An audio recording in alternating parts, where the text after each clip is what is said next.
Kristy Blanchard jumped on a live panel recently to talk about Bree, Gypsy's best friend, her arrest. I wasn't really going to post about this just because I don't really condone bullying. I don't want to bully someone that is in addiction just because I've been there myself, even if the person is a bully themselves. But just because Kristy jumped on this live panel, I thought I would share it with you guys, and I just cropped out that part. So here's that. Listen, that night, me and Gypsy were in the living room. Gypsy and Sheena were on the phone. And yes, my natural hair color is black. So when we decided who was going to go get Bree, I was like, I'm going to go because it was foggy too. Had a lot of fog. And when I got there, one of the officers came up to me, and the first thing I said was, I didn't know that y'all were forming a parade route to bring Bree to my house. And he kind of giggled, and I was like, then I said, how is she? Because I know she gets nervous. He was like, she's all right. She was real nervous a while ago. I was like, okay. He's like, well, you can't get her. I'm looking at him like, why? Really confused. And he said, we found a substance in her car. I can't tell you what it is, blah, blah, blah. And then I said, well, y'all doing a good job of making y'all quota, because it was almost the end of the year and Lindsay had got stopped on the way going home but they let her go.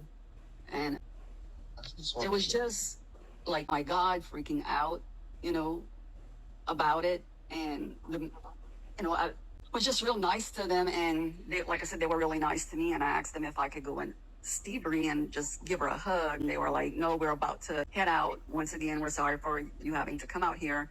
And I'm like, well, last thing I knew was Bree was on the phone. The people on the panel. So Get me, and I'm like, well, I'm gonna go, because it would have took Gypsy like over an hour because she just drives slow, and then with the fog.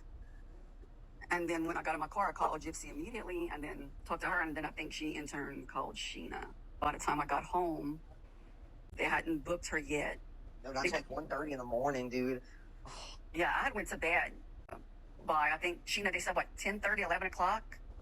She would have been fully... Let me see my phone. I wrote down Sheena's number, Scott's number, and Rogie's number, I want to say. I know that Rogie had talked to Sheena or talked to Gypsy. I don't know if it was on the way coming back home or after I went to bed. You know what, though? When they let me out the cell, the first thing the lady said, she's like, your friends really love you. I said, I know. Oh, yeah. Oh, it just made me, I got so emotional. So what do you guys think after hearing that? And if you haven't already heard the Foia police report, I would suggest going over to Audrey's page, and it's over there. After hearing about the Foia and reading it, I 1000% believe that it was in fact Bree's stuff in that purse.